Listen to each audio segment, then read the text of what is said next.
Today, inshallah, we'll continue with the life story of the legendary Sayyidah Aisha. She said, when I arrived, I became ill. I wasn't feeling well. I only noticed that the Rasul ﷺ is not treating me the same way. Usually when I am sick, he usually asks about me. This time he is asking about me, but it's not the same way. He's different. And the wife usually knows. And then she said, maybe there is something else going on. So I asked him, can I go and stay with my mother and father till I feel better? And he said, go. Meanwhile, there was no revelation of the Quran in Medina.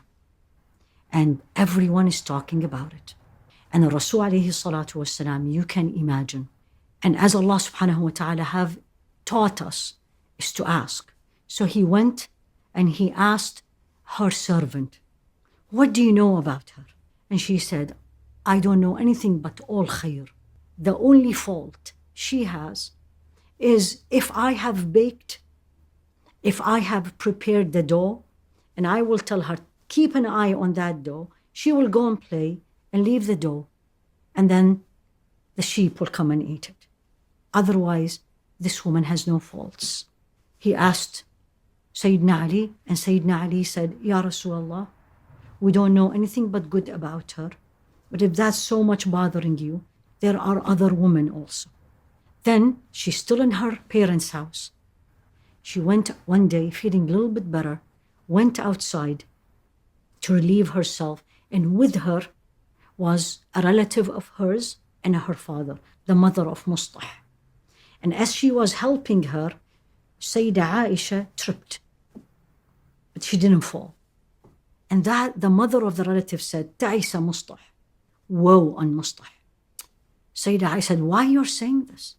This is a man who attended Badr. This is a companion, and this is a very righteous man. And the woman told her, you don't know what he said about you. And she told her. And then she said, everyone is saying this? People are talking like that about me?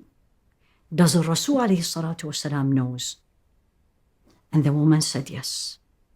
And she said, from that moment, for the next 3 days, there was not a single dry eye for me.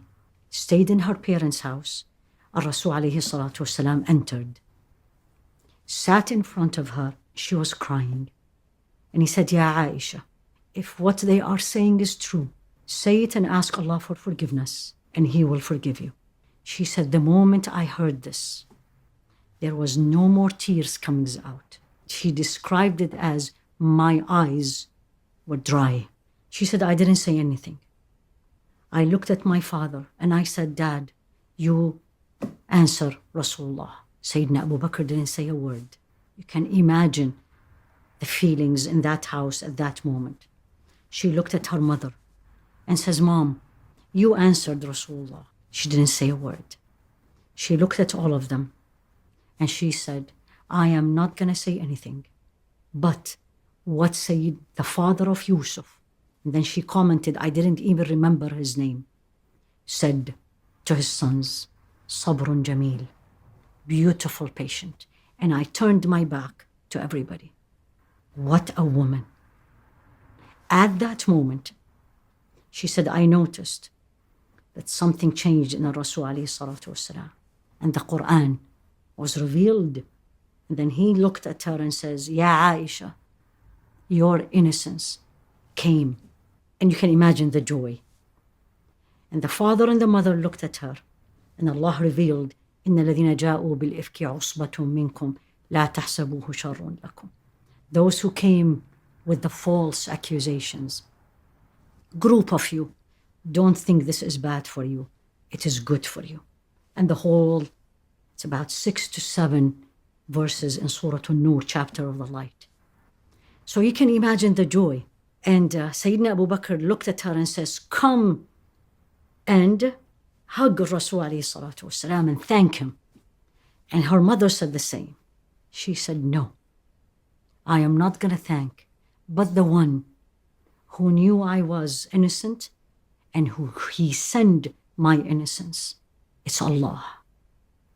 And And then she said, I knew I was innocent, and I knew Allah will show my innocence, but I never thought I am worthy in the sight of Allah that a whole Quran, a whole verses of the Quran will be revealed, that will be read till the end of the days to prove and to show my innocence. One of her uniqueness, Rasul ﷺ died in her room and actually on her chest. And the last thing he tasted was actually her saliva. She said, somebody, as he was very ill, alayhi salatu wasalam, almost in the last breath, she was so smart. And she said, I noticed someone was using a miswak. And I felt Rasul alayhi salatu wasalam wanted it. So I took it from the companion and I actually moistened it with my saliva and put it in his mouth. And she said the last thing he tasted was my saliva. And he passed away, alayhi salatu wasalam, in her house. She lived years after him. And she was the most knowledgeable woman in Medina. Kibar al-Sahaba, major companions, they used to come and ask her opinion and what she thinks of this ruling and that. She passed away in Ramadan, 17 of Ramadan, at age 66. May Allah subhanahu wa ta'ala be pleased with her. May Allah subhanahu wa ta'ala make us all learn from this story and all her life and the legacy she left behind her.